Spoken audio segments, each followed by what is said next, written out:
Beberapa hari yang lalu itu ramai beredar video tentang adanya pendawiran yang dilakukan oleh oknum Habib yang mengatasnamakan Kanjeng Nabi. Kita simak videonya. Habib Qasim Maulid Sapi. Ente siap besok 100 juta.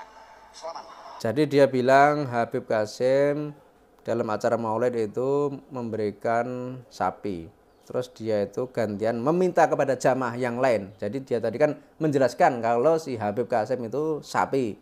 Lah kamu 100 juta bagaimana? Kan seperti itu tadi. Selamat sama saya.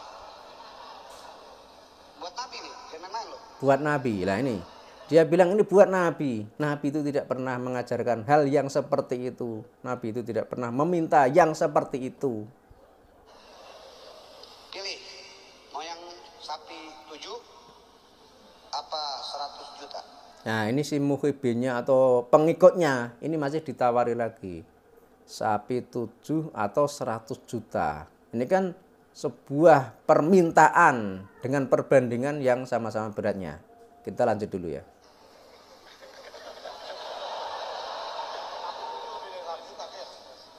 Hah? 100 juta. Pilih 100 juta. Fatihah. Fatihah cium tangan. Katolik. Ya seperti inilah kelakuan Habib yang ada di negeri ini. Dengan mengatasnamakan Nabi dia bisa mencari uang dengan sesuka hati.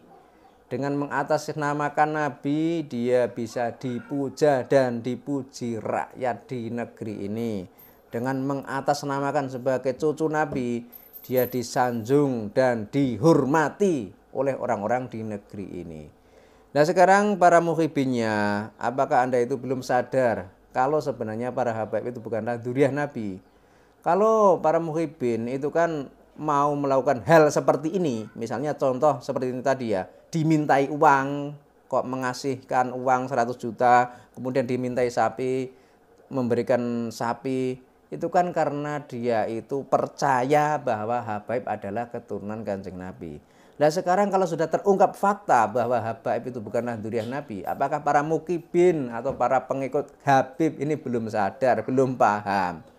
Jadi harusnya Anda itu paham dan sadar bahwa Anda itu sedang dimanfaatkan, sedang dipeloroti, sedang didawiri, sedang dikuras harta bendanya dengan mengatasnamakan Nabi, dengan mengatasnamakan majelis, dengan mengatasnamakan cucu Nabi dan lain sebagainya. Tapi Anda lihat sekarang tentang kehidupan saja. Misalkan Anda para muhibin ya, kalau yang muhibin kaya saja kita tidak persoalkan. Tapi para muhibin atau pengikut Habib atau pecinta Habib yang kondisi ekonominya berada di bawah garis kemiskinan. Coba Anda lihat bagaimana kehidupan para Habib ini.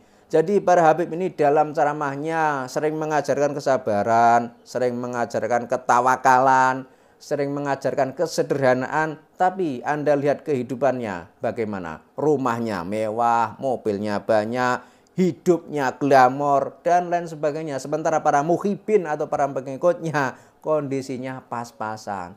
Ini kan tidak mencerminkan ajaran Kanjeng Nabi, tidak mencerminkan ajaran Islam. Dan Kanjeng Nabi juga tidak pernah mengajarkan hal yang seperti itu. Makanya mulai sekarang harusnya Anda itu semua itu sadar dan paham bahwa habaib itu memang bukanlah keturunan Kanjeng Nabi. Para habaib itu adalah imigran dari Yaman yang dulu didatangkan oleh Belanda, yang fungsinya untuk menggeser peran ulama yang ada di negeri ini. Sebab kala masa penjajahan Hindia Belanda, Belanda itu sudah terdesak karena banyaknya perlawanan dari orang pribumi Nusantara yang dipelopori oleh ulama dan kiai keturunan Wali Songo.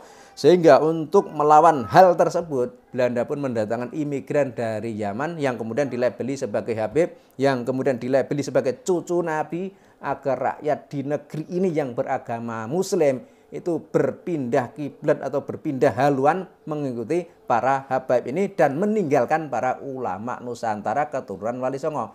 Tujuannya apa? Ya kalau sudah mengikuti apa yang disampaikan dan apa yang dilakukan oleh para habaib, otomatis Belanda akan lebih mudah lagi untuk menyetir atau mengendalikan masyarakat di negeri ini. Dengan begitu Belanda bisa mempertahankan penjajahnya di negeri ini lebih lama daripada yang seharusnya. Dan itu adalah sebuah trik yang dilakukan oleh Belanda. Makanya sekarang kalau Anda itu masih menganggap bahwa habaib itu adalah dzurriyyah Nabi, bahwa habaib itu adalah keturunan Kanjeng Nabi, itu berarti Anda itu belum merdeka sepenuhnya. Anda itu masih berada di zona penindasan dan zona kedzoliman dan zona belum merdeka.